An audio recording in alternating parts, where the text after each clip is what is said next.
క్షమించే మనస్సు కలిగినటువంటి మాట, మనస్సు క్షమాపణ కలిగిన మనస్సుతో కూడిన మాట కాబట్టి ఆయన నిజంగానే క్షమా గుణము కలిగిన వాడు కాబట్టి, క్షమించే మనసు కలిగిన వాడు కాబట్టి, తండ్రి వీరేమి చేయుచున్నారో వీరు ఎరుగరు కనుక వీరిని క్షమించు.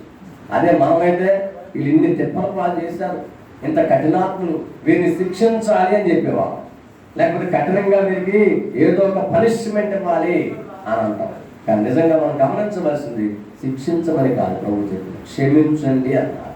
ఆయన నా యొక్క ప్రత్యేకమైన నా గుణం లేక రక్షణ ఎక్కడి నుంచి వచ్చిందంటే ఆయన నీ కోసం నా కోసం ఈ లోకానికి వచ్చాడు. ఆయన ప్రేమమయుడు, అద్భుతములు చేయడానికి వచ్చాడు. ఆయన మానవుడిగా ఈ లోకంలో ఉండి 33 సంవత్సరాలు ఈ లోకంలో జీవించాడు. చివరి దశ వచ్చేసరికి ఆఖరి 3.5 సంవత్సరాలు సేవ చేశారు. అనేక అద్భుతాలు ఆశ్చర్యకాలు చేశారు, ఎన్నో బోధలు చేశారు. ఇక చనిపోయే చివరి గడిలు వచ్చినప్పుడు, చివరి వారం అంటాం, ఆఖరి వారం కూడా అందరికీ అన్ని విషయాలు చెప్పారు. లాస్ట్ రోజు వచ్చేసరికి ఆయన చనిపోవడానికి వారు సిద్ధం చేసినప్పుడు కూడా ఏమాత్రం ముఖము చెప్పుకొచ్చారు, భయం లేదు ఆయనకి. అలాంటప్పుడు కూడా లోపల నుంచి ఎంత దుర్మార్గులా వీళ్ళు, ఈ ప్రజలంత కిరాతకులా, మొన్నగా జై జై అన్నారు, జై జై దూరం చేసుకుని ముందుకొచ్చారు. కానీ అదే ప్రజలు ఈరోజు తొయ్యి తొయ్యి అంటున్నారు. యేసుకు జై అన్నోళ్ళే యేసుకు తొయ్యి అంటున్నారు. ఏమిటి విపరీతం, ఏంటి వైపరీత్యం? చాలా ధైర్యమైన సంగతి కదా, కఠినమైన మనసు కలిగిన వారు కదా వీళ్ళు. అందుకని వీళ్ళందరూ ఒక్కసారిగా శిక్షించాలి అని ప్రభుత్వం. ఏసే ఒక చూపు చూస్తే చాలు, ఇలా ఒక్కసారి చూసే ఏమైపోతాం మనం అందరం కూడా దెబ్బకి మాడి అయిపోతాం. అంత శక్తివంతుడే ఆయన, కానీ ఆయన చూపు ప్రేమగల చూపు, జాలిగల చూపు. అందుకని క్షమించే మనస్సు ఆయనలో ఉంది, క్షమాగుణగల. మనకే ఉన్న మనసు, కానీ మన మనసులో రకరకాల భావాలు ఉంటాయి. కానీ యేసయ్యలో ఇక్కడ 7 రకాల భావాలు, ఆ మనసులో 7 స్పష్టమైన గుణగణాలు, క్వాలిటీస్ ఆఫ్ జీసస్ క్రైస్ట్. యేసుక్రీస్తు యొక్క ప్రత్యేక లక్షణాలు సిలువలో మనకి ఇక్కడ కనపడతా ఉన్నాయి. మొదటి గుణం ఏమిటంటే క్షమించే మనస్సు. యేసయ్య నేర్పించే పాఠం, మనము కూడా ఆయన వెంబడించే శిష్యులుగా, ఆయన అనుసరించేటువంటి విశ్వాస వీరులుగా మనం కూడా ఏం చేయాలి సార్, ఇతరులు క్షమించే వారిగా ఉండాలి. తప్పు చేసినప్పుడు, ఎవరన్నా తప్పు చేసినప్పుడు మనందరం కూడా మనుషులు అంటే తప్పు చేస్తాం. ఎర్రర్ ఈజ్ హ్యూమన్ అన్నారు ఇంగ్లీష్లో. అంటే తప్పు చేయడం మానవ నైజం, మానవులు గారు తప్పు చేస్తాం. తప్పు చేసినప్పుడు క్షమించే వారిగా మనం ఉండాలి. యేసు ప్రభు చేసినప్పుడు అదే క్షమించాడు. నీవు నేను చేయవలసిన మాట మనకి ఇక్కడ కనపడుతుంది. అరే ఏమిటంటే నిజంగా క్షమించే మనస్సు ఎలా వచ్చింది? ఎందుకంటే ఆయన మంచి మనసు కలిగిన వారు. మరి మనం కూడా ప్రభువును సేవించే వారమైతే మంచి మనస్సు నీలో నాలో ఖచ్చితంగా ఉండవలసింది. ఎలాంటి మనస్సు కలిగిన వారమైనా దేవుణ్ణి క్షమించాలి, క్షమించే మనస్సు కావాలి. మత్తయి సువార్త 5వ అధ్యాయం 44వ వచనం చదువుకుందాం. మత్తయి సువార్త 5వ అధ్యాయం 44వ వచనం. మాథ్యూ 5:44. నేను మీతో చెప్పినదేమనగా, మీరు పరలోకమందున మీ తండ్రికి కుమారులైనట్లు మీ శత్రువులను ప్రేమించుడి, మిమ్మల్ని హింసించే వారి కొరకు ప్రార్థన చేయుడి. ఏమండి ఇదంతా మన వల్ల అయ్యే పనేనా? ఏమన్నాడు యేసుతో చెప్తూ, శత్రువును ద్వేషించండి. ఓ ప్రేమించనుందా? మనకైతే రివర్స్ రా, శత్రువుని ఏమన్నా ప్రేమిస్తారా? కొంచెం కష్టమే. కానీ యేసుతో చెప్పిన మాట ఆయన కొండమీద ప్రసంగంలో చెప్తూ పర్వత ప్రసంగం అంటాం. ఆయన ఏదైతే చెప్పాడో అదే చేశాడు, ఏదైతే చేశాడో అదే చెప్పాడు. ఆయన అనుసరించిందే చెప్పాడు, వేరేది కాదు.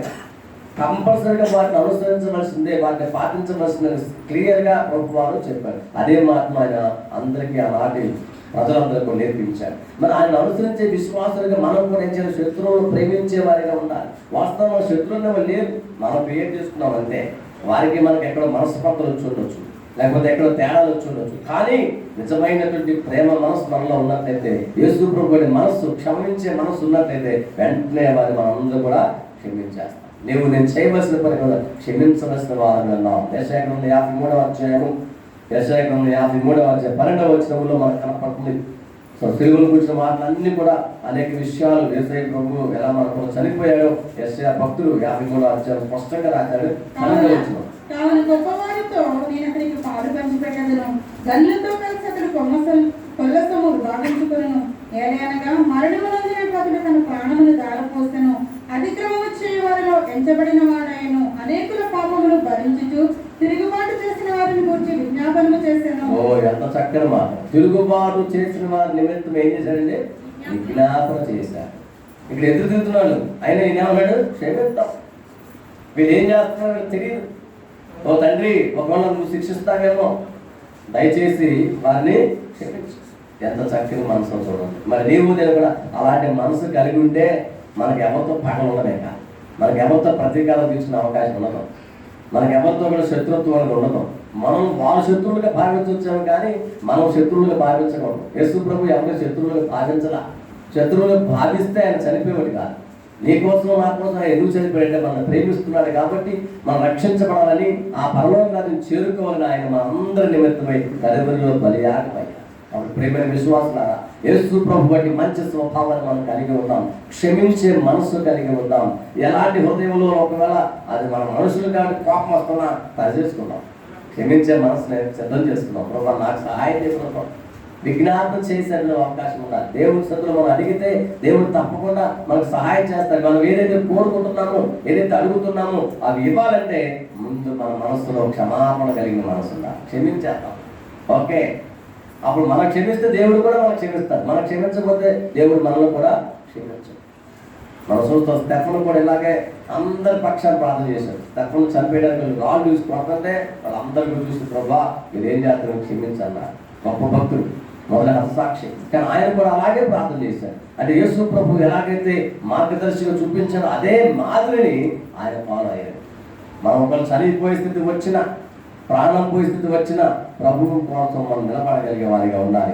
మంచి మనసు కలిగిన వారిని, క్షమాగుణం కలిగి లేదా క్షమించే మనసు కలిగిన వారిగా ఉండాలని మొట్టమొదటి మాట మనకి తెలియజేస్తా ఉంటాం. రెండవ మాటను మనం చూద్దాం. రెండవ మాటలో మనం చూస్తే మనం చూస్తాం ఆల్రెడీ లూకాసు వార్తలు 3వ అధ్యాయం 43వ వచనంలో మనం చూస్తాం. ఒక దొంగ ప్రభువును అడిగినప్పుడు ఇద్దరు దొంగలు ఉన్నారు, అందుకే 3 సిలువలు కాబట్టి చూడండి మనకి ఇక్కడ. అందుకైన వానితో నేడు నీవు నాతో కూడా పరదేశంలో ఉండవని నిశ్చయముగా నీతో చెప్పుచున్నాను నేను. సో 2 పక్కల ఇద్దరు దొంగలు ఉన్నారు, మధ్యలో ఈయన ఉన్నాడు. 3 సిలువలు కనపడ్డాయి మనకి. అందుకే ఏమిటంటే వాళ్ళ లెక్కలో దొంగలతో అక్రమకారులతో ఎంచబడను అనే ప్రవచన నెరవేర్పు నిమిత్తమై దొంగలతో పాటు ఆయన కూడా అక్కడ సిలువ వేయాల్సిన పాట. ఆ ఇద్దరు దొంగలకి మేకులు కొట్టల, ఈయనకి ఒక్కలకే మేకులు కొట్టారు. యేసు ప్రభువుకి మాత్రం మేకులు కొట్టారు. అతి కిరాతకంగా చిత్రంతో పాలు చేశారు. అయితే ఆ పక్కనకు ఉన్నటువంటి దొంగలు కూడా వాళ్ళు ఇద్దరు సంగతులు, ఒకడేమో ప్రభావం మనం క్షమించు, ఈ లోకల గురించి మనం జ్ఞాపకం చేసుకోవాలి, ఇంకోడేమో ఉనకరా ఆయనే కాపాడుకోలేదు, మనల్ని కాపాడుతాను. అందుకని అంటారు చివరి క్షణంలో చనిపోయే సమయంలో కూడా దేవుని దగ్గర నుంచి వరం కోరుకున్నటువంటి వ్యక్తిగా ఈ దొంగ కనపడతా ఉన్నారు. అంటే మన మాట చెప్పాలంటే యేసు ప్రభుని అడగగానే ఆయన ఆదరిస్తున్నాడు. సిలువలో ఉండి తాను శ్రమపడుతూ, తాను బాధపడుతూ, తాను కష్టాలు పడుతూ కూడా మరో మనిషిని ఆదరించే మంచి మనస్సు మనకి ఇక్కడ కనపడతాం. ఆదరించే మనస్సు అంటాం. మనం బాధల్లో ఉన్నప్పుడు, ఇబ్బందుల్లో ఉన్నప్పుడు, ఎవరన్నా ఇబ్బందులు ఉన్నది మనం బాధపడగలమా? వెళ్తే ఏం పర్లేదండి ఈ రోడ్డు కూడా అనగలమా? మనమే తిప్పలు పడుతున్నాం, మనకే శ్రమలు ఉన్నాయి, మనకే కష్టాలు ఉన్నాయి, ఇంకా మనమే ఆదరిస్తాం ఇస్తూ ఉన్నాయి. కానీ ఇక్కడ ఏసయ్య నేర్పిస్తున్న ఆదరించే మనసు. ఆయన నరకయాత్ర పడుతున్న మాత్రమే ఎంతో బాధపడుతున్నాడు, కానీ అది నా అందరి కోసం పడుతున్నాడు. అది బాధగా అనిపించలే ఆయనకి, అది శ్రమగా అనిపించలా, అది సిద్ధపడే వచ్చాడు. ఈ యొక్క సమస్య నేను భరించాల్సిందే, ఈ తిప్పలు లేకపోతే ఈ బాధలు నేను అనుభవించాల్సిన సిద్ధపడి వచ్చాడు. కాబట్టి అలాగే తను సహిస్తూ వచ్చాడు. అందుకే చక్కగా ఏం బాధ మేము నాతో కూడా ప్రదేశంలో ఎంత ఆనందపడిపోయినాడు. ఈ రెండవ మాత్రం పోయి అనవసరంగా నోరు జారాడు కదా, ఆయన కూడా రిక్వెస్ట్ చేసుకుంటూ వచ్చేవాడేమో ప్రభుత్వం నడుపుతాము ఆ లెక్క చేయలేము. కొంతమంది మన సువార్త చెప్పినా యేసు ప్రభు రక్షకుడండి, పరలోకానికి వెళ్తాం, ఆయన నమ్ముకుంటే పరలోకం ఉందండి, నమ్మకపోతే నరకం ఉందండి, ఆ చెప్పొచ్చారు మన దేశంలో అంటారు. మన బంధువులే, మన రక్త సంబంధికులే మనం ఎగతాళి చేస్తారు, హేళన చేస్తారు, అసహించుకుంటారు. మనమేమో వారి కోసం వాళ్ళు ఎలాగైనా సరే పరలోకం చేరుకోవాలా. ఈ లోకం గ్యారెంటీ కాదు, ఈ లోకం ఎంతకాలం బతుకుతుందో మనకు తెలియదు. మనం ఉన్నంతకాలం బాగానే ఉంది, మన జీవితం అయిపోతుందా ఇక్కడితో అంటే కాదు, ఇంకో జీవితం ఉంది, అదే నిత్య జీవం అన్నారు. శాశ్వతం జీవించాలి, ఈ ఆత్మకి చావు లేదు. ఇక్కడ తాత్కాలికంగా చచ్చిపోతాం, శరీరం ఆగిపోతాం అంతవరకే, కానీ నిత్య జీవం అనేది ఉంది కదా. ఆ నిత్య జీవం పొందుకోవాలంటే మోక్షం చేరుకోవాలంటే పరలోకం చేరుకోవాలి. పరలోకం చేరుకోవాలంటే ప్రభువును మనం వేడుకోవాలి. ఈ దొంగ చివరి చేసిన పని అదే. ఎందుకంటే ఆయన పలికిన మాట విన్నాడు మొట్టమొదటి, ఏమైనా క్షమించమని కోరిన మాట వినగానే అదే ఎంత యాత్ర పడుతున్నాడు ఈయన, కానీ క్షమిస్తున్నాడు. మేము తప్పు చేసిన వాళ్ళమే, మాకు శిక్ష వేయడం పెద్ద విషయం కాదు. ఎందుకంటే శిక్ష మేము పడాల్సింది, మాకు శిక్ష తప్పదు. కానీ ఇది ఏ నేరమో చేయలే, ఏ విధంగా తప్పిదము చేయడా, నీతిమంతుడు, పరిశుద్ధుడు, పవిత్రుడు, పైగా పలికిన మాటలో తెలిసిపోతా. ఒక్క మాటే ఆ దొంగను కూడా మార్చేసి ఆ ప్రవర్తన అక్కడ ఆటోమేటిక్గా మారిపోయాను జ్ఞాపకం చేసుకో. అది కదా నీవు నాతో కూడా దేశంలో ఉంటావు. చివరి టైంలో కూడా చక్కని అవకాశం సద్వినియోగపరచుకున్న దొంగ. అలాగే ప్రభు కూడా ఈ టైంలో నీకు బుద్ధి జ్ఞానం ఉందా, ఇప్పుడు అడిగేది నువ్వు ఎన్నిసార్లు ఉంటాను అవసరం అని ఏమి కూడా తిప్పలా. ఆ టైంలో కూడా ఆదరిస్తూ అతను ఒక అభయస్తున్నాడు. అభయాసం ఇచ్చే దేవుడు ఎప్పుడు కూడా ప్రియమైన విశ్వాసాన్ని జ్ఞాపకం పెట్టుకొని మీరు శ్రమంలో ఉన్నప్పుడు, బాధలు ఉన్నప్పుడు, మన తిప్పలు మనం పడుతూ మనకి ఎవడు లేడు అనుకుంటే యేసయ్య అన్నాడు, you don't worry, I am with you. నువ్వు మర్చిపోతున్నావు కనుక నేను నీ పక్కనే ఉన్నా. నన్ను జ్ఞాపకం చేసుకోవట్లా.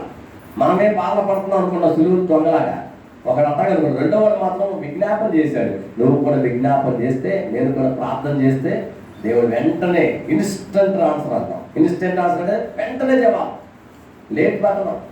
కొన్నిసార్లు ప్రార్థన చేస్తే జవాబు రాదండి అనుకోవచ్చు, కొన్నిసార్లు వెంటనే వస్తాయి. అది అవసరం బట్టి, సందర్భాన్ని బట్టి, ఆ సిచ్యువేషన్ బట్టి దేవుడు స్పందిస్తూ ఉంటాడు. కానీ మన విజ్ఞాపన మాత్రం మర్చిపోకూడదు, అంటే అడగడం మాత్రం మర్చిపోకూడదు. ప్రార్థన చేసినప్పుడు దేవుడు ఖచ్చితంగా ఆదరిస్తాడు.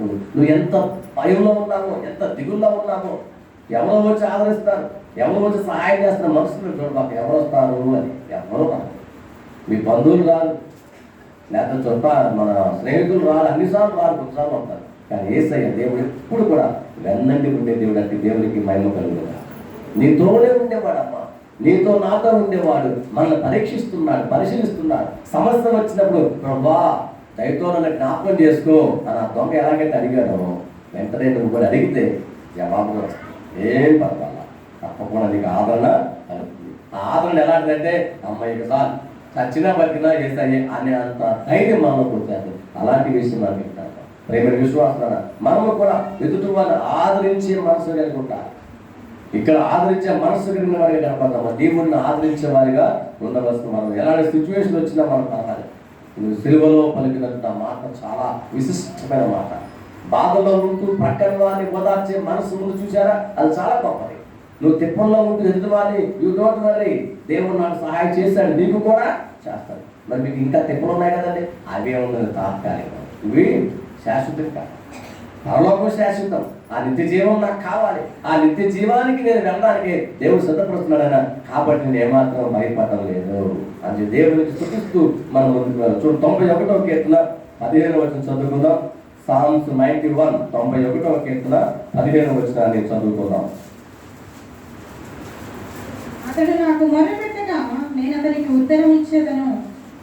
సో మొరపెడితే ఎవరు జవాబు ఇస్తారని మనం చెబుతున్నట్టు దేవుడు మొరపెట్టగా ఉత్తరం ఇచ్చినట్టు జవాబు ఇస్తాడు. మరి నీవు నేను మొరపెడితే జవాబు వస్తుందా? ఆ వాక్యాల్లో బాగానే ఉందండి, పాస్టర్ గారు మీరు అలాగే చెప్తారు.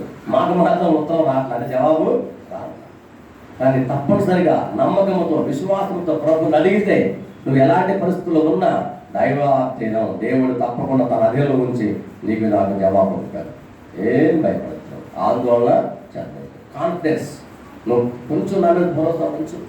ఇంకా నువ్వు ఆందోళన చెందుతున్నావా? పక్కన ఆడిని మనం విసిగిస్తూ ఉంటారు. ఆ దొంగలాగా రెండో దొంగ ఉన్నాడు కదా, ఆయన విమర్శిస్తా కూర్చుంటాడు. అలా మనం విమర్శించే ఉంటారు. మీరు ఎంతనా చర్చకి ఏం లాభం అండి, ఏమవుతుంది మీకు, కష్టాలు తప్ప అని విమర్శించి ఉంటారు. మనం కూడా క్వశ్చన్ మార్క్ డైల్మాలో పెట్టిపోతాం. నిజమే కదా, నాకంటే ప్రార్థనకి ఎల్లోనే దీవించబడుతున్నది అంటే మన లెక్క దీవెన అంటే ఆశీర్వాదాలు ఏ విధంగా ఉండదు. భౌతికంగా అంటే బిల్డింగ్లు, ఆస్తులు, లేకపోతే అంతస్తులు, లేకపోతే డబ్బులు, ఇవి చూస్తున్నాం మనం. ఇవి దీవెనలు అన్నిసార్లు కావు, కొన్నిసార్లు కావచ్చు అండి. కానీ అన్నిసార్లు మనసుకు ప్రశాంతత కావాలి. నెమ్మది లేకపోతే ఎందుకు జీవితం చేస్తాం? మనసులో అమ్మాయి ఏ పనులు ఎంతో ఆనందంగా ఉన్నా, సమాధానం ఉందా అండి? ఎస్. శాంతియుతంగా ఉన్నావా? అవునండి, నాకు చాలా పీస్ ఆఫ్ మైండ్ అండి, మనశ్శాంతి అంటాం. మనసుకు శాంతి లేదనుకోండి, ఎందుకు బతుకు దండక కదా. కానీ ఇక్కడ దేవుడి ద్వారా మనకు అది వస్తుంది. మొరబెడితే, విజ్ఞాపన చేస్తే ఆదరించే దేవుడు ఆయన సహాయం చేశాడు. మనుషులను పట్టించుకోవద్దు. విమర్శించేవాళ్ళు విమర్శిస్తూనే ఉంటారు, తిట్టేవాళ్ళు తిడుతూనే ఉంటారు, అసహించుకుంటూనే ఉంటారు. కానీ మనం మాత్రం మొదటి మాటలో చూసామో వాళ్ళని కూడా క్షమిస్తాం అనుకొని ఏం పర్వాలేదు, క్షమించేద్దాం. వాళ్ళే రేపు పొద్దున మారి మన గొప్పతనాన్ని తెలుసుకుంటారు. సో యేసయ్య గొప్పతనం మనకు అదే కనపడతాము. తర్వాత 3వ మాటలు మనం చదువుకుందాం. 7 మాటలు మనం చదువుకోవాలి కాబట్టి త్వరగా యోహాను సువార్త 19వ అధ్యాయం 26, 27 వచ్చిన మాటలు మన పిల్లలు ఆల్రెడీ చదివా చెప్పారు. యోహాను సువార్త 19వ అధ్యాయం 26, 27 చదవండి. యేసు తన తల్లియు తాను ప్రేమించిన శిష్యుడును దగ్గర నిలుచుండుట చూసి, అమ్మా ఇదిగో నీ కుమారుడు అని తన తల్లితో చెప్పెను. తరువాత శిష్యుని చూచి ఇదిగో నీ తల్లి అని చెప్పెను. ఆ గడియ నుండి ఆ శిష్యుడు ఆమె తన ఇంట చేసుకునేను. సో మొదటి మాట, మనం క్షమించే మనసును గురించి నేర్చుకుందాం. నేను క్షమించే మనసు కలిగిన వాడు. రెండవది, ఆదరించే మనసు కలిగిన వాడు. విజ్ఞాపన చేసిన వారిని ఆదరిస్తున్నాడు. ఇక్కడ మూడవదిగా తన పర్సనల్ అన్నమాట, వ్యక్తిగతం. తల్లిని కూర్చున్న మాట, బాధ్యత గల మనసు. బాధ్యత కనపడుతుంది. ఏమిటా బాధ్యత? కుమారుడిగా తన తల్లిని పట్టించుకోవాల్సిన వాడు. అప్పటికే తన తండ్రి యోసేపు మరణించాడు అని చరిత్ర తెలియజేస్తోంది. కాబట్టి ఇక అంతకే ఆయన తర్వాత పుట్టినటువంటి తమ్ముళ్ళు చెల్లెళ్ళు ఉన్నారు యేసుప్రభువుకు. వారెవరు కూడా పట్టించుకునే అవకాశం కనపడలేదు. కాబట్టి సో తల్లి యొక్క బాధ్యతను తన ప్రియ శిష్యుడికి అప్పచెప్తా ఉన్నాడు, వ్యవహారంగా అప్పచెప్తున్నాడు. అయ్యా నువ్వు చూసుకో, నేను ఎంతకాలం ఉన్నాను కాబట్టి చూసుకున్నాను, నేను లేనప్పుడు ఆ లోటు అనేది భర్తీ నువ్వు చెయ్యి, అక్కడ నువ్వు చూసుకోవయా అని ఒకరికొకరు అప్పగింతలు చేస్తున్నాడు అన్నమాట. తల్లికేమో ఆ కొడుకుని, ఈ కొడుకుకేమో ఆ తల్లిని అప్పగిస్తున్నాడు. ఇక్కడ చూసుకో అంటే బాధ్యత విస్మరించట్లా. అంటే పెద్దవారిని ఎప్పుడు కూడా చిన్నవారు గుర్తుంచుకోవాలి తప్ప మర్చిపోకూడదు. మనలో చాలా మంది ఏం చేస్తాం, పెద్దవాళ్ళు అయ్యేసరికి మర్చిపోతా ఉంటాం. ఆయన కాలం పడుచుకునేది. కానీ ఇక్కడ యేసుప్రభువు మనకు నేర్పిస్తున్నాడు, బాధ్యత కలిగిన మనస్సు కలిగి ఉండాలి. ఆ తల్లికి ఎలాంటి సమస్య రాబోతుందో మన లోకాసం స్టార్టింగ్లో 2వ అధ్యాయంలో మనకు ఆ మాట కనపడుతున్నాం. ఏ విధంగా యేసుప్రభువు వారు పుట్టిన తర్వాత మందిరాన్ని తీసుకురావడం, అప్పుడే సుమయోను ద్వారా ప్రవచనం కలుగుతుంది. 2వ అధ్యాయం లోకాసు వార్త 33వ చదివితే మనకు అర్థమవుతుంది. లోకాసు వార్త 2వ అధ్యాయం 33వ వచనంలో ఆ వార్త ఆయన తల్లి ఆయన అనుభూతి చెప్పబడిన మాటలు విని ఆశ్చర్యపడి సుమయోను వారిని దీవించి, ఇదిగో అనేక హృదయాలోచనలు బయలుపడినట్లు ఇశ్రాయేల్లో అనేకులు పడుటకును తిరిగి లేపుటకును వివాదాస్పదమైన గుర్తుగా ఆయన నియమింపబడి ఉన్నాడు. మరియు నీ హృదయంలోనికి ఒక ఖడ్గము దూసుకొని పోవునని ఆయన తల్లి అయిన మరియతో చెప్పాను. సో మరియతో చెప్పిన మాట, ఒక ఖడ్గం దూసుకుపోవాలి. కత్తితో పొడితే ఎక్కడో చెప్పడం సమ్మకుండా లేకుండా తల్లి హృదయంలోకి ఖడ్గం దూసుకుపోతుంది. అంటే జరగబోయే బాధ్యత ఎప్పుడు కనులారా తన ప్రియ కుమారుడు ఆలించి లాలించి అల్లారు ముద్దుగా పెంచుకున్న కుమారుడు చనిపోతా ఉంటే కళ్ళ ముందు ఎంత బాధ చెప్పండి. మన మనుషులు, మన తోటి వారికి, మన రక్త సంబంధికులకి, ఈవెన్ మన మానవులం కాబట్టి బయట వారు ఎవరికైనా చిన్న సమస్య వస్తే మనం సానుభూతి చూపిస్తాం. అయ్యో అలా అయిందండి, చాలా బాధగా ఉందండి, ప్రార్థన చేద్దామండి అని మన ముందు మనం చెప్తాం.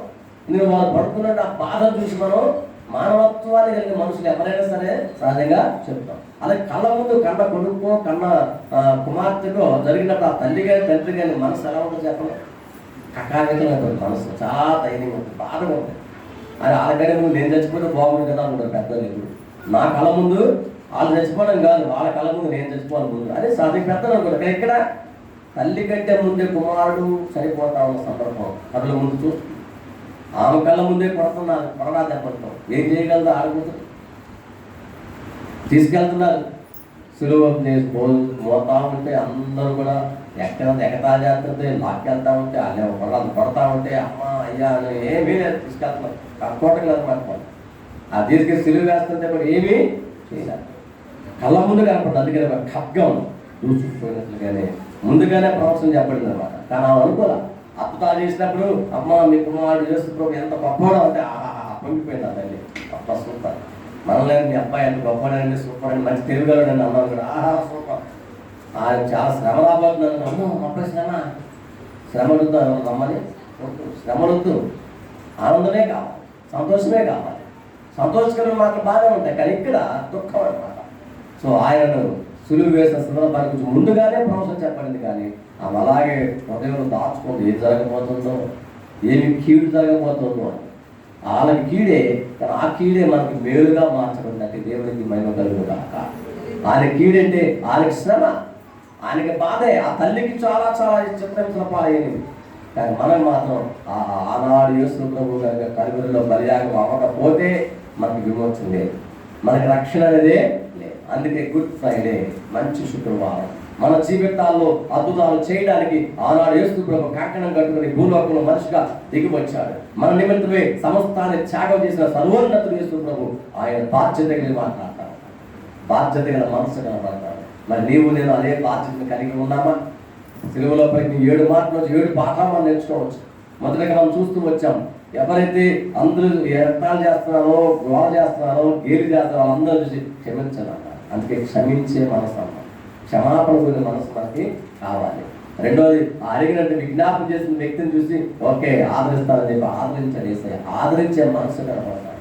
ఇక్కడ మూడవదిగా తన తల్లిని యోహానికి అప్పచెప్పినప్పుడు బాధ్యత కలగాలి. Responsibility of A citizen. ఒక పౌరుడిగా బాధ్యత, తల్లి బాధ్యతను చక్కగా అప్పచెప్తాడు. అంటే ఎంత జాగ్రత్తగా కేర్ తీసుకుంటున్నాడు, అంటే శ్రద్ధ తీసుకునే మనిషి అన్నమాట.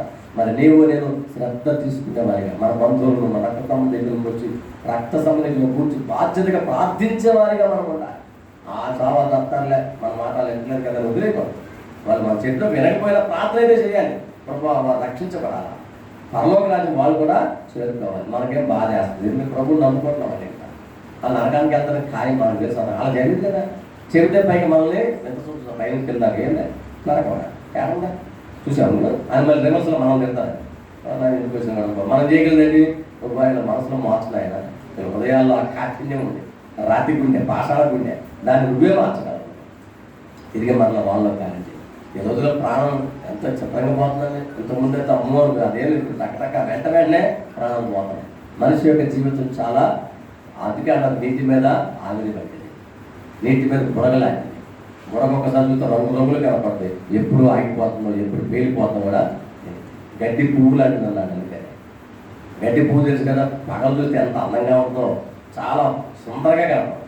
మధ్యాహ్నం చూస్తే ఎండకి వాడిపోద్ది, ఈవినింగ్ సాయంకాలం రాలిపోతుంది. పువ్వు పొద్దునకి కూర్చుంది, మధ్యాహ్నం శుభ్రంగా సాయంత్రం రాలిపోయింది. మన జీవితం కూడా అంతే. మన జీవితం కూడా అంతే అనుకుంటాం. బాల్యము, యవనము, వృద్ధాప్య 3 రకాల మెయిన్గా తిరిగితే బాల్యం చాలా చక్కగా కనపడతాయి. ఎవరు వచ్చేసరికి అసలు నాకు తిరగలేదు నాకేంటి అనుకుంటాం. వృద్ధాప్య చాలకు వచ్చేసరికి రాలిపోయే పువ్వే మనం కూడా. ఎప్పుడు రాలిపోతామో తెలియదు, ఎవరు ఎప్పుడు రాలిపోతారో తెలియదు. కానీ దాని గురించి తెలుసుకోవాలని పని లేదు. సత్యాన్ని గుర్తించి బాధ్యత యేసు ప్రభు ఎలాగైతే ఆయన బాధ్యత నిర్వర్తించాడో మనం కూడా మన బంధువుల కొరకు వారు ఎలాంటి పర్లా మనం మాత్రం గ్యారెంటీగా ప్రార్థన చేస్తాం. ఏదో రోజులు నమ్ముకుంటారు, తప్పకుండా ప్రభువుని గురించి తెలుసుకునే అవకాశం వాళ్ళకి వస్తుంది. వాళ్ళు ఎవరు నమ్ముకోరండి, నా మాట వాళ్ళు వినరండి. ఎవరు ఉంటారు? మన కోసం కూడా ఎవరు ప్రార్థించారు కాబట్టి ఈనాడు మనం ప్రభువుని తెలుసుకున్నాం. తెలుసుకోకపోతే మనం కూడా ఇలాగే అయిపోయాం. నరకానికి పోవాల్సిన అవసరం లేదు. ఆ పోకుండా ఉన్నామనే కారణం దేవుడే. ఆయన సహాయం చేశాడు. ఎవరు ప్రార్థించాలో మనం ఒప్పుకున్నాం. మనం ఒప్పుకునేలాగా మనం కూడా ప్రార్థించాలి. సరే, తర్వాత 4వ మాటలకు వెళ్దాం. మత్తయి సువార్త 27వ అధ్యాయము 46వ వచనాన్ని మనం చదువుకుందాం. మత్తయి సువార్త 27వ అధ్యాయము 46వ వచనం. ఇంచుమించు 3 గంటలప్పుడు యేసు ఏలీ ఏలీ లామా సబక్తాని అని బిగ్గరగా కేకవేసెను.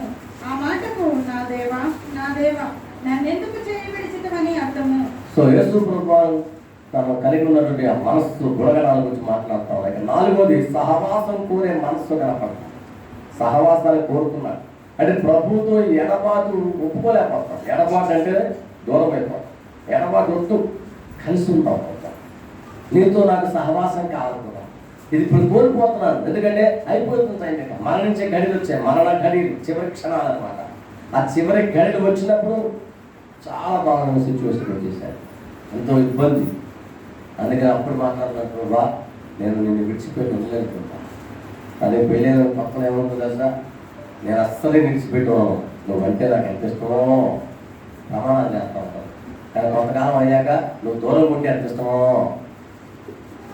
అప్పుడే దగ్గరలో అప్పుడు ఆ దారి ఇప్పుడు దాని దూరం ఉండటమే ఇష్టం, చనిపోతాం. సో దాన్ని మనుషులు మారిపోతా ఉన్నారు. కానీ ఇక్కడ అలా ఎడబాటు తట్టుకోలేకపోతున్నాడు మన ప్రభు. సహవాసం కోరుకున్న మనిషి కలగడం.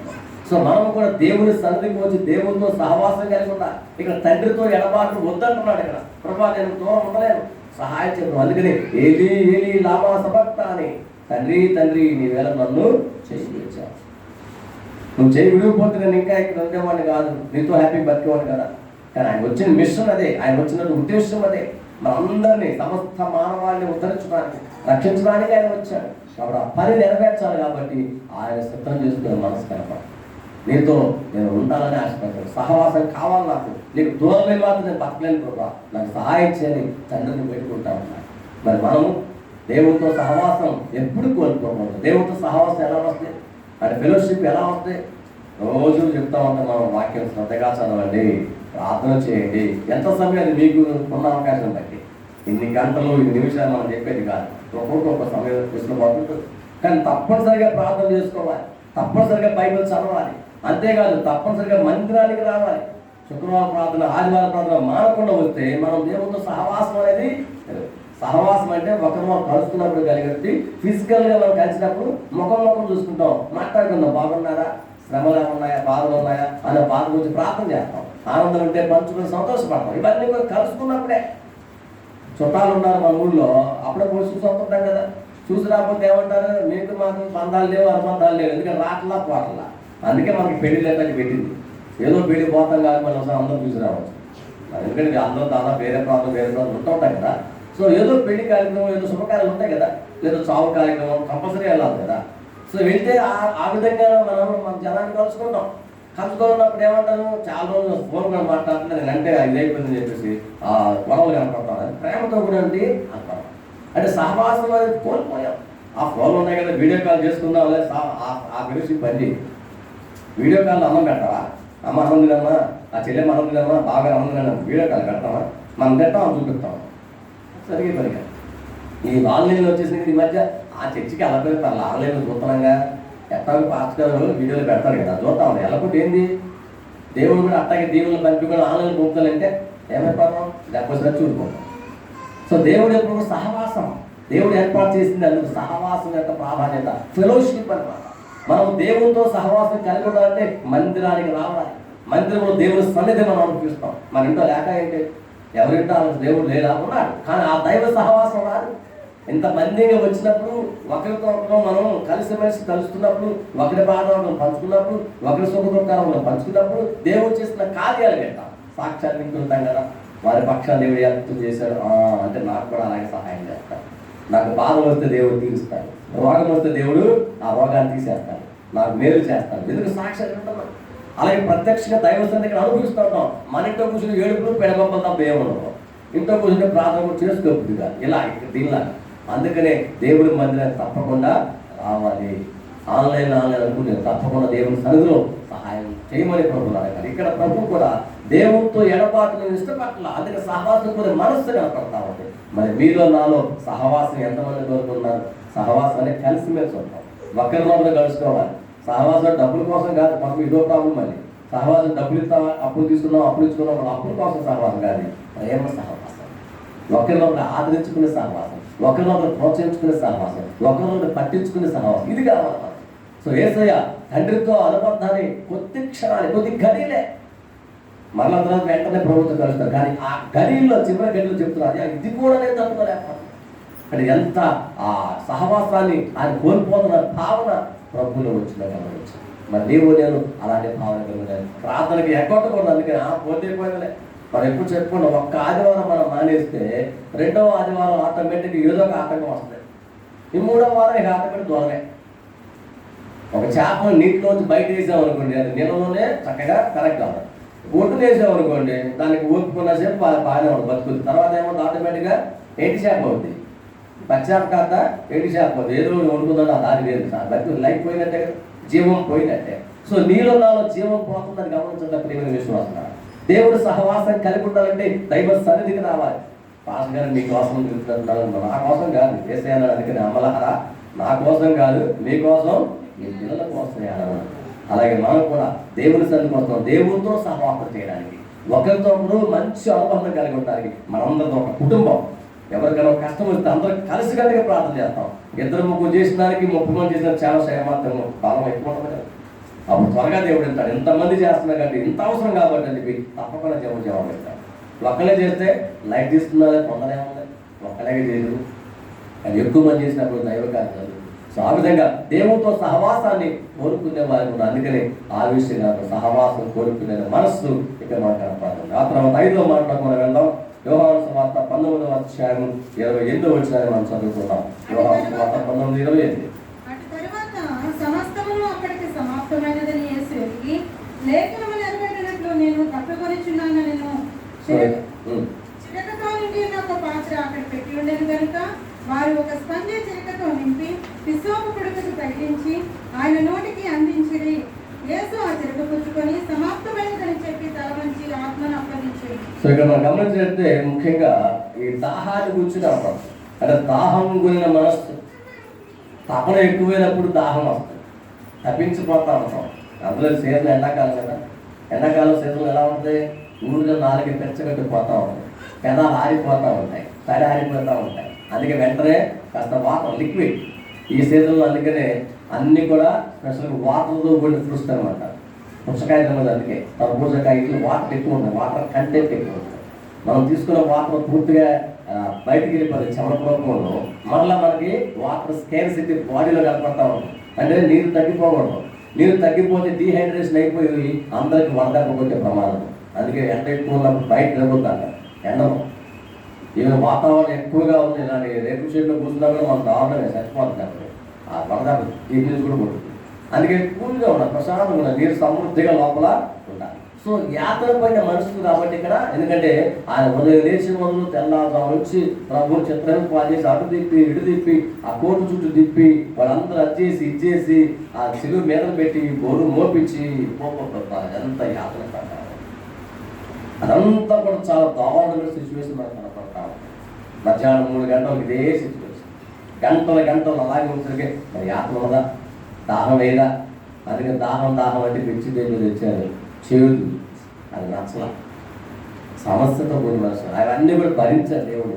అంటే దాహం వేసింది అనే కారణం అండి. ఆ దాహం గురిన మనసు ఇంకా చేయవలసిన పరిచయం ఇంకా ఉందా? చనిపోయే ముందు కూడా దాని గురించి ఆలోచిస్తున్నాను. ఇంకేదన్నా మినిస్ట్రీ మిగిలిపోయిందా చనిపోయే ముందు అనే ఆలోచన యేసు ప్రభువు కలిగితే కనపడ. అంటే పూర్తి చేయబడిన పనిని ఏదైతే ఉందో, అమ్మాయి ఇక నాకు సరిపోదు, నాకు తప్పకుండా దేవుడు సహాయం చేయాలి అనే భావంతో ఆయన అక్కడ చెబుతా ఉన్నాడు. అందుకే దాహం కొనుచున్నాను, ఇంకా తెలుసుకోవాలి. ఉప్పు నీళ్ళు తాగేమనుకోండి, ఏమంటే సముద్రం కంటే నీళ్ళు ఉప్పే, అవి ఎందుకు పనిచేయవు. నది నీళ్ళు కొద్దుకున్నా, సరస్సు నీళ్ళు కొద్దుకున్నా అవి తాగే నీళ్ళు, డ్రింకింగ్ వాటర్ అంటాం. అవునా? డ్రింకింగ్ వాటర్ యొక్క విశిష్టత వేరే కదా. సముద్రంగా నీళ్ళు పనిచేస్తే పోట ఏం పనిచేయదు. కానీ ఈ నీరు, అందుకే నీరు సమస్య మనకు చెప్తారు, నీటి సమస్య. నీరు సమృద్ధిగా జీవానికి అందిస్తుంది. అలాగే ఇక్కడ కూడా యేసు ప్రభువు చనిపోతూ ఆ యాత్రలు చిన్నగా అంటే అంత ఎగవని, అంత బాధ ఆయన అనుభవించాడు. ఆ బాధను తట్టుకున్న సందర్భంలో చెబుతున్న మాట, అయ్యా నాకు దాహం. అదే ఈయనకి దాహం ఏంటండి? ఈయనకి సమస్య ఏంటి? ఇంకా దాహం అన్నదండి. అంటే ప్రజలను కూర్చున్న ఆవేదన ఆయనలో ఉంది. శారీరకంగా దాహం గురించి మాట్లాడుతున్నాం. మనిషి ఎక్కువ శ్రమ పడినప్పుడు, మనం ఎక్కువ పని చేస్తే మన పని వెంటనే రాగానే మంచిది తరా అంటాం. ఎక్కువ శ్రమ పడి నడిచి వచ్చాను ముందు లోట నీళ్ళు అన్నం సంగతి దేవుడు లోట తాగి ఇంకా అన్నమే చెప్తాం. ముందు తపన ముందు ఇచ్చేయండి అంటాం. పూర్వకాలం అయితే మన పల్లెటూరులో ఎలాగైనా చల్లటి మజ్జిగ ఇచ్చారు మొత్తం అటు చెంబుడు. ఇప్పుడు అడిగినా మజ్జిగతారు లేక కొనుక్కపోయే మాట్లాడతారు కదా. మీకు మజ్జిగ ఉంది తెలుసు మాట. సో మనం నేర్చుకోవాల్సిన పాఠం, ఆ దాహం వేసినప్పుడు ఆ దాహం తీరాలి. దాహం మనస్సు ఆవేదన కలిగి ఉంది కనుక, ఒక శరీరంలో మానసికంగా ఏ విధంగా ఉంటుందో, మనిషి కృంగిపోయిన సందర్భంలో ఎలా ఉంటుందో తన స్వభావాన్ని న్యాచురల్గా చూపిస్తున్నాడు ఇక్కడ. ఆయన తన శక్తిని ఏమీ ప్రదర్శించట్లా, కేవలం నీ కోసం నాకు ఒక పరిశుద్ధుడిగా వచ్చాడు. అది విశిష్ట ఆయనలో పరిశుద్ధమైన దేవుడు అవన్నీ కూడా బాధలు అనుభవించాడు. మనం ఏవైతే ఆ నొప్పులు బాధలు మనకు వస్తాయి అవన్నీ కూడా ఆయనకు వచ్చాయి. కాకపోతే ఆయన తట్టుకున్నాడు, మనం తట్టుకోలేకపోతున్నాం. అంతే తేడా. కొంచెం పెయిన్ భరించగలిగిన కెపాసిటీ ఆత్మ ద్వారా దేవుడు శక్తి అనుభవించాడు. అదే దేవుడు నీకు నాకు కూడా సహాయం చేస్తాడు, మనకు కూడా శక్తిని ఇస్తాడు. అయితే మనమేమో ప్రభువును అడగట్లా. అందుకే చిన్న సమస్య రాగానే కుంగిపోయి దేవుడికి వ్యతిరేకంగా ఎదురు చూస్తా ఉన్నాం. కానీ ఇక్కడ ప్రభువు చెబుతున్న మాట, దాహం కూర్చున్నాను, ఇంకా నీ పక్షాన్ని నా పక్షాన్ని ఏదైతే చేయవలసిందో దాని గురించి ఆలోచన కలుగుతూ ఉంటుంది. ఎంతో చక్కని మాట. సంతృప్తిగా లేనటువంటి సిచ్యువేషన్లో ఏ పర్వాలేదు, నేను ఇంకా చేయవలసిన పని ఏదో ఉందంటే అదంతా కూడా పూర్తి చేయాల్సింది. ఆ ఆలోచన కలిగిన వాడు అప్పటికే చేశాడు. పక్కన సిలువలో దొంగతో మాట్లాడి ఆదరించాడు. ఆయన కూడా సిలువలో చెప్పిన మాటల ప్రకారం మార్పు చెందిన మనిషి కనపడాలి. అమ్మాయి చేసిన పరిచయకి ఫలితం కనిపించిందిగా. మరి నీవు కూడా పరిచర్య మంచి విశ్వాసంతో మా తోటి వారికి మాటలు చెప్పినప్పుడు వాళ్ళు రక్షించబడి మందిరానికి వెళ్తే మనకు కానీ మనసు కానీ అమ్మాయి వారిగా చచ్చిపోతున్నారు, వాళ్ళగా దేవుడు దీపించి వాళ్ళగా హ్యాపీగా ఉంటారు. ఒక్కోసారి సమస్యలు మనకంటే పెద్దగా విశ్వాసం అయితే ఎక్కువ సమస్య అంటే అమ్మ నాకంటే వెనకొచ్చి పైకి వెళ్ళిపోతున్నారు. దేవుడు బహుగా దీవించేస్తున్నాడు. నేను వెనకొచ్చేసేప్పుడు అంటే దేవుడిని మంచిస్తున్నావు, దేవుడా ఇది నీ న్యాయమా, నేను కదా ముందు సీనియర్, నాకంటే వెనకొచ్చి దీవించేస్తున్నావు అంటే నువ్వు తగ్గిపోయావు. సీనియారిటీ ఎక్కడెక్కడ? ప్రభుత్వం అటాచ్మెంట్ ఉంటే అది సీనియారిటీ, ప్రభుత్వం డిటాచ్మెంట్ అంటే అది విడిపోతే, సరిగ్గా సంబంధం లేకపోతే ఎక్కువ మనతో సహవాసం కలిసిమెలిసి ఉన్నాడికి ఏదైనా చేద్దాం అనుకుంటాం, దూరం దూరంగా ఉన్నాడికి ఏమైనా చేస్తామా? చేయం. ప్రభు కూడా అంతే. సో ఇక్కడ కూడా ప్రభు తాను పడిన బాధన్నింటిలో కూడా దేవుడు చేసిన వాక్యాల గురించి మనం నేర్చుకుంటా ఉన్నాం. ఎలాంటి మనస్సు ప్రభు కలిగి ఉన్నారో ఆ విషయాన్ని నేర్చుకుంటా ఉన్నాం. 6వ మాట మనం చూసినట్లయితే మనకు కనపడుతుంది. యేసు ప్రభువు పలికినది 7వ మాట సమాప్తమైనది. 6:19-30 చదివారు అమ్మాయి. సమాప్తమైంది అని చెప్పారు. అంటే ఇక్కడ ఈ మాట ఎందుకు చెప్పాడంటే ఒక రిపోర్ట్ ఇస్తున్నాడు అనమాట. ఒక ఆఫీసర్ గారు ఒక రిపోర్ట్ ఇవ్వమంటే మొత్తం రెడీ చేసి ఆఫీసర్ గారికి అందజేయాలి. సార్ మీరు చెప్పిన రిపోర్ట్ ఇవ్వండి, నివేదిక అంటాం. చెప్పిన పని అంతా కూడా ఏమేమి జరిగింది మొత్తం కూడా డీటెయిల్స్ వివరణ అంతా కూడా ఇస్తాం. పూర్తి చేసిన పని ఆయన వచ్చింది ఎందుకు, దేనికోసం వచ్చాడు? ఒక ప్రత్యేక పని నిమిత్తం వచ్చాడు. సో దాని మొత్తాన్ని కూర్చున్న మాటను ఇక్కడ తెలియజేస్తాను. సో ఈయనలో చెప్తున్న మాట ఆ దాహం గురించి మనసు తర్వాత చెప్తున్న మాట కూడా అయ్యా నివేదిక సమర్పిస్తున్నాను, సమాప్తమైంది, ఇంక ఏ సందర్భం లేదు. అంటే పూర్తి చేశాను. నేను వచ్చిన పని ఉందే ఆ పని నేను పూర్తి చేశా. నా వంతు నా పాత్ర నేను ముగించాను. ఏమీ బాకీ లేదనమాట. డ్యూటీకి వెళ్ళినప్పుడు డ్యూటీలో మొత్తం సాయంకాలం ఏం చెప్పి మీకు ఇచ్చిన పని అంతా చేస్తా, నాకు ఇచ్చిన పని అయితే నేను పూర్తి చేశాను. పక్కన సగం నాకు సంబంధం లేదు, నా పని అయితే నేను చేసిన అంటాం కదా, ఎవరి పని చేయాలి. అలాగే ఇక్కడ వేస్తున్న కూడా తనకి ఏదైతే ఇచ్చానో ఆ పనిని తండ్రికి చెప్తున్నాడు. తండ్రి ఇదిగో నువ్వు నన్ను పంపించావు కదా, పని చేయమని పూర్తి చేశాను. ఏం పని అది? అందరి కోసం మరణించమన్నావు, మరణించడానికి సిద్ధంగా ఉన్నాను. కానీ సమాప్తం ఈ యొక్క పనులన్నీ కూడా అప్పటిదాకా చాలా విషయాలు కనపడుతున్నాయి. ఎందుకంటే ఆనాటి వరకు యేసుప్రభువు చనిపోయిన నాటి వరకు కూడా అతను ముందు సందర్భంలో రోజు బలులు జరుగుతూ ఉంటాయి. యెరూషలేము పక్కన పెద్ద దేవాలయం ఉంది. చాలా మంది ప్రభులు వచ్చేవాళ్ళు.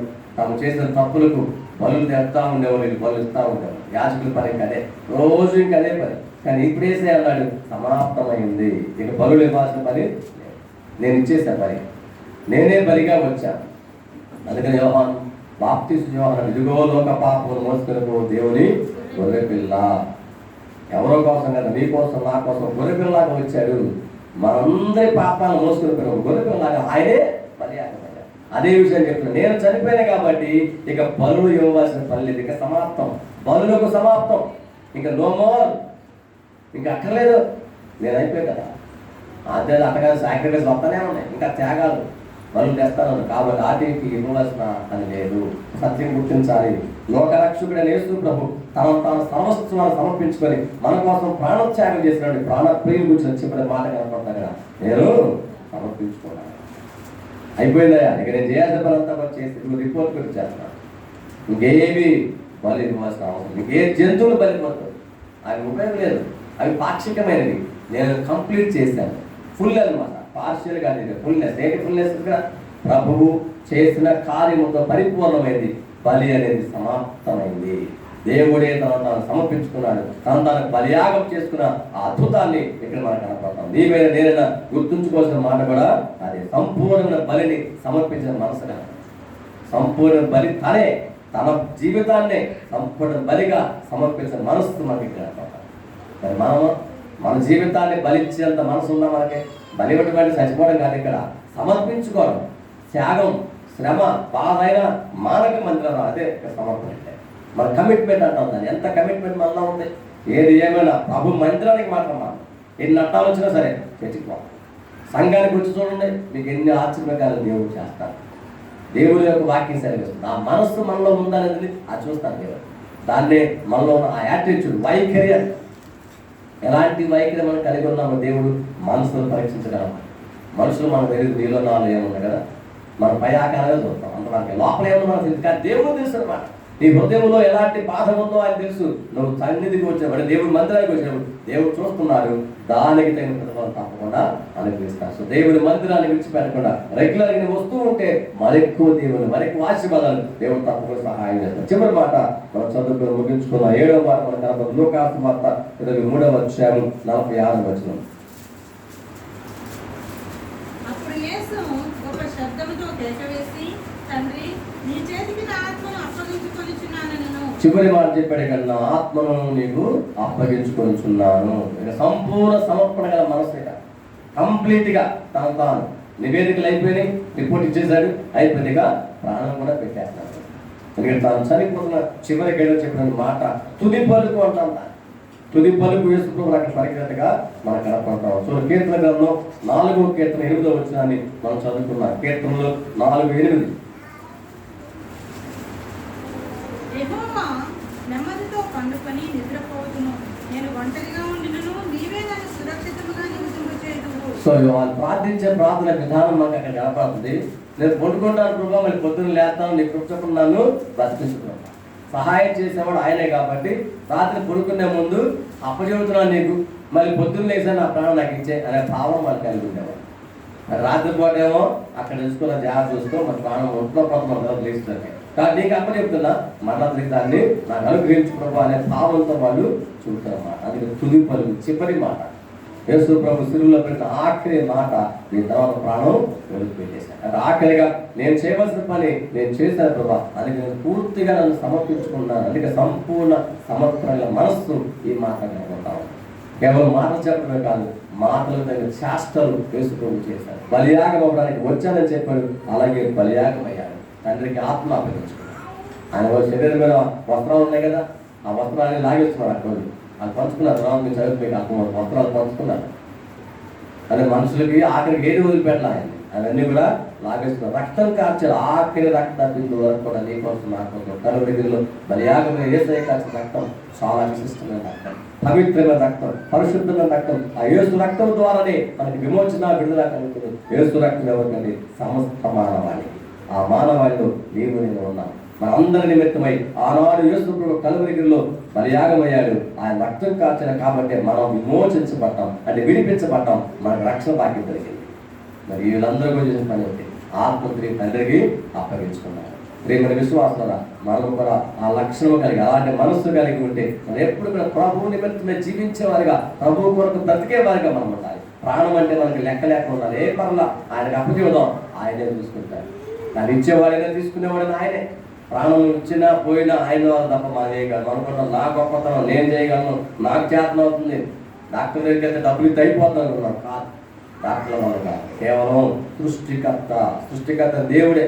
ప్రాణ ప్రమాదం వచ్చినప్పుడు ఏమంటారు? అయ్యా మా వల్ల కాదు, దేవునికి ముఖ్యం, దేవుని చెప్తాం 50-50 కొన్నిసార్లు, లేదంటే అసలు గ్యారంటీ లేదు.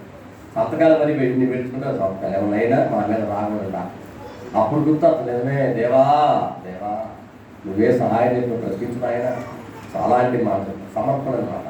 ఏమైనా ఈ ప్రాణం గురించి మనకి అంత ఏమీ ఆశ లేదండి. దేవుని చెప్తాం బతకాలని ఇంకా ఉంటే ప్రభావం నువ్వు తీసుకోవాలని ఇష్టం అని ఎప్పుడైతే మనం అనగలుగుతామో అది సంపూర్ణమైన సమర్పణ. ఇక ఏ సైన్ బెదిరి పెడతాం. అలాగే చనిపోయేది మనం సహజంగా భయం లోపల నమ్మాలి. అలాంటి ఏ భయం లేదు. యేసయ్య నీ కోసం నా కోసం వచ్చాడు. మనం బ్రతకాలంటే ఆయన చనిపోవాలి కాబట్టి చనిపోయాడు. అలాగే నీవు నేను ఈ లోకంలో మనం ఎంతో మంది మన చుట్టూ ఉన్నవారు బ్రతకాలి. వాళ్ళు చనిపోతున్నారు, వాళ్ళు చనిపోకుండా బ్రతకాలంటే ఈ సత్యము వారికి కూడా తెలియాలి.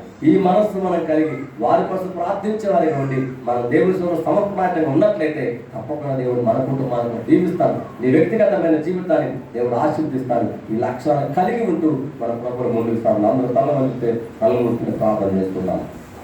ప్రేమైనటువంటి విశ్వాసి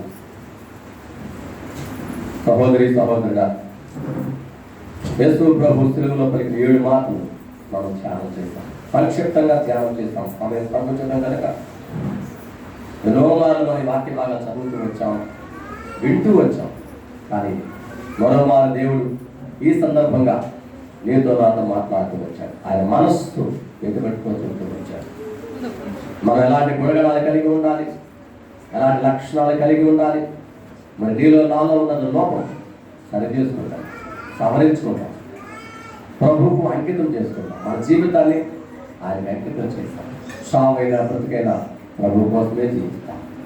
ఆయన ఎంతో మంచివాడు, నమ్మదగినవాడు. ఎందుకంటే నన్ను రక్షించడానికి, నన్ను ఉద్ధరించడానికి, నాకు ప్రాణం ఇవ్వడానికి ఆయన ప్రాణం బలిగా పెట్టాడు. ఈ లోకంలో ఎవరు చేయలేని మహోన్నతుల త్యాగం నా రక్షకుడు నా ప్రభు యేసయ్య నీ కోసం నా కోసం చేశారు. ఆ విషయాన్ని అందరూ మర్చిపోవడానికి ప్రియమైన విశ్వాసాలు ఈ సత్యాన్ని గుర్తించి ప్రభు కోసం నమ్మకంగా ముందుకు సాగిపోవాలి. మంచి మనస్సు కలిగిన వారు దేవుని తండ్రి విడవకుండా ప్రతి వారం దేవుని మందిరానికి వస్తూ, శుక్రవారం ఆదివారం ప్రార్థనకు వస్తూ దేవుళ్ళ బలపరచబడతాం. దేవుడితో సహవాసం కలిగి ఉందాం. దేవుడి సహవాసం దూరం అయిపోతే ఎడబాటు, ఆ ఎడబాటు మనం పట్టుకొని ఆ ప్రేమ ఆప్యాయత అనురాగాలు దేవుడు మన పక్షాన్ని చూపిస్తున్నారు. ఆయన ప్రేమామయుడు కరుణామయుడు కనుకనే మన కొరకు కరుణామయుడు బలియాగమయ్యారు. కాబట్టి మనం ప్రభు కోసం ముందుకు కొనసాగుతాం. మన జీవితాన్ని పూర్తిగా సమర్పించుకొని ప్రభు కొరకు అంకితం అవుతాం. మన తోటి వారి కొరకు, మన స్నేహితుల కొరకు, బంధువుల కొరకు, యేసుని ఎరుగిన వారు ఎవరైతే ఉన్నారో వారి పక్షాన్ని విజ్ఞాపన చేసేవారిగా, ప్రార్థించేవారిగా, అలాంటి మంచి మనస్సు కలిగి ఉందాం. వారు రక్షించబడి దైవ సన్నిధికి నడిపించబడాలని మనం విజ్ఞాపన చేస్తాం. మహోన్నతుడా, మా మంచి దేవాలయం ఉన్నాం. మా నిమిత్తం బలియాగమైన మా రక్షక, నీవు సెలవులో పలికిన 7 మాటలు సంక్షిప్తంగా ధ్యానం చేశాం ప్రభా. కేవలం వినడం మాత్రమే కాదు, అదే గుణగణాల దేవుని కలిగి ఉండి వాటిని అనుసరించే వారిగా, నీకు పనికొచ్చే పాత్రలుగా, సాక్షులుగా మేము ఉన్నారని మాకు సహాయం చేయండి. నేను కూడి వచ్చిన వారందరూ మీ హస్తగా వారిని, వారి కుటుంబాలను ఆదరించండి, దీవించండి, వారి కోరికలు తీర్చున్నారు. నీకు తగిన సాక్షిగా ప్రతి ఒక్కరిని వారికి ప్రార్థన చేస్తుంటారు. అలాగనే నేను నీ యొక్క రాకడ ప్రకారం చిత్తాన్ని నడిపించండి, చూపించండి. కరోనా మహమ్మారితో మమ్మల్ని భద్రపరచండి, కాపాడండి. ఆ దేశాన్ని, ఆ తెలంగాణ రాష్ట్రం, ఆంధ్ర రాష్ట్రం ప్రత్యేకంగా ఆదరించండి. అవ్వకుండా మీ ప్రత్యేక భద్రత దయచేయండి. ప్రతి ఒక్కరికి మంచి ఆరోగ్యం దయచేయండి. మీ చిత్తాత్మను సహాయం చేసి ప్రభుత్వం మహిమ మన వాస్తవంత విషయం మీకు అప్పగిస్తాం. మీరే సహాయం చేసి చూపించి మహిమ ఘనత ప్రభావాలన్నీ మీరే పొందుకోవాలి. ఈ మనవులన్నీ కూడా సర్వోన్నతులు యేసుక్రీస్తున్నాము వేడుకొనుచున్నాము తండ్రి. ఆమేన్. మన తండ్రి దేవుని ప్రేమ, కుమారుని యేసుక్రీస్తు కృప, పరిశుద్ధాత్మ దేవుని తండ్రి సహవాసం కుడి మనకును ఈ లోకము సమస్త పరిశుద్ధము ఇప్పుడు ఎల్లప్పుడూ దాకా తోడేటి నడిపించును గాక. ఆమేన్. అందరికీ వందనాలు.